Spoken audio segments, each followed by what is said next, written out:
علی نال بغض رکھیں ایویں تو نکمیاں، جتھے تیری حج ہوئے اتھے علی جمیاں۔ اب میں دعوت دیتا ہوں محمد زین کو آئیں اور حضرت علی شیر خدا کے بارے میں تھوڑا سا بیان کریں۔ نعرہ تکبیر، اللہ اکبر، نعرہ رسالت، یا رسول اللہ، نعرہ حیدری، یا علی، نعرہ تحقیق۔ حق چاریہ۔ اما بعد فاعوذ باللہ من الشیطان الرجیم، بسم اللہ الرحمن الرحیم۔ میرے مکتب ساتھیوں اور میرے اساتذہ کرام، السلام علیکم۔ آج مجھے جس موضوع پر لب کشائی کا موقع ملا ہے وہ ہے حضرت علی کرم اللہ وجہ الکریم کی ولادت۔ حضرت علی کرم اللہ وجہ الکریم کی ولادت 30 عام الفیل اور 13 رجب کو ہوئی۔ یہ واقعہ اس دن کا ہے جب حضرت علی کرم اللہ وجہ الکریم کی والدہ بیت اللہ کے قریب گئی اور اس پر ہاتھ رکھ کے کہا کہ اے میرے رب تو اس کا ظہور فرما دے۔ تو اچانک سے اس خانہ کعبے کی دیوار پھٹی اور پھر حضرت علی کرم اللہ وجہ الکریم کی والدہ خانہ کعبہ میں داخل ہو گئی اور یہ سب حضرت ابو طالب دور سے کھڑے ہوئے دیکھ رہے تھے۔ تو انہوں نے چیخ چیخ کر سب کو کہنا شروع کر دیا کہ وہ دیکھو بی بی خانہ کعبہ کے اندر چلی گئی ہیں۔ تو انہوں نے کہا کہ ہم جلدی سے دروازہ کھولو اور اس بی بی کو باہر نکالو۔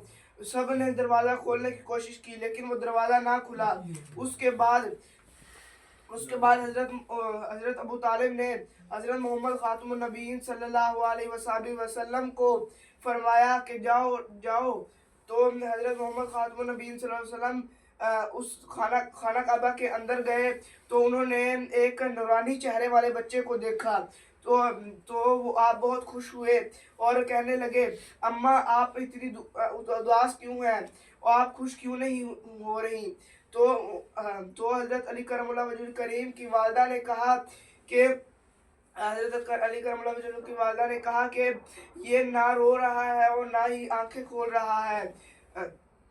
تو حضرت محمد خاتم النبی صلی اللہ علیہ وسلم نے حضرت علی کو اپنی گود میں لیا اور اس وقت حضرت علی کرم اللہ وجہ الکریم نے اپنی آنکھیں کھولی اور سب سے پہلے حضرت محمد خاتم النبیین صلی اللہ علیہ وسلم کو دیکھا اور پھر حضرت محمد صلی اللہ علیہ وسلم نے اپنی زبان حضرت علی کے منہ میں ڈالی اور حضرت علی نے آپ کی زبان چوسنے لگے اور پھر حضرت محمد خاتم النبیین صلی اللہ علیہ وسلم حضرت علی کو لے کر خانہ کعبہ سے باہر آئے تو سب اس نورانی چہرے والے بچے کو دیکھنے لگے۔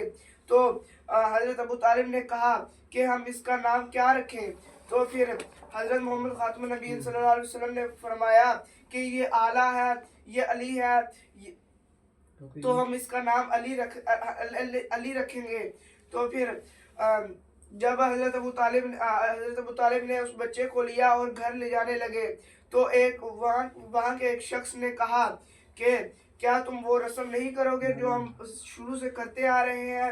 کہ ان کی رسم یہ تھی کہ وہ جب کوئی بچہ پیدا ہوتا تھا تو اس کے اوپر ایک سانپ کو چھوڑا کرتے تھے۔ اگر وہ سانپ اسے نقصان پہنچا دیتا تھا تو وہ سمجھتے تھے کہ یہ اپنے باپ کی اولاد نہیں ہے، اور اگر وہ سانپ اسے کچھ نہ کہتا تو وہ کہتے تھے یہ اپنے باپ کی اولاد ہے اور ان کے لیے باعث برکت ہے۔ تو حضرت ابو طالب نے اس بچے کو یعنی حضرت علی کرم اللہ وجہ الکریم کو ایک جگہ پر رکھا اور کہا کہ چھوڑو اب اس پر سانپ۔ تو جب انہوں نے سانپ چھوڑا تو حضرت علی کرم اللہ وجہ الکریم نے اپنے چھوٹے چھوٹے ہاتھوں سے اس سانپ کو پکڑا اور اسے 2 حصوں میں تقسیم کر دیا۔ تو پھر سب لوگ کہنے لگے کہ بچے نے سانپ کو 2 حصوں میں تقسیم کر دیا۔ عربی زبان میں سانپ کو ہائی کہتے ہیں اور 2 حصوں میں پھاڑ دینے یا تقسیم کر دینے کو در کہتے ہیں۔ تو پھر سارے لوگ کہنے لگے ہائی درہ، یعنی بچے نے سانپ کو 2 حصوں میں تقسیم کر دیا۔ جب حضرت علی کرم اللہ وجہ الکریم کی والدہ نے یہ سنا تو انہوں نے کہا کہ یہ حیدر ہے۔ حیدر یعنی شیر ہے جو شام کو 2 حصوں میں تقسیم کر دیتا ہے. آمد علی کی جہاں کو خبر ہو گئی، آمد علی کی جہاں کو خبر ہو گئی، چھپ گئی شام اور سحر ہو گئی، چھپ گئی شام اور سحر ہو گئی. جب دیکھا کعبہ نے حضرت علی کی اماں کو تو کعبے کی دیوار کچھ ادھر ہو گئی کچھ ادھر ہو گئی. صدق اللہ.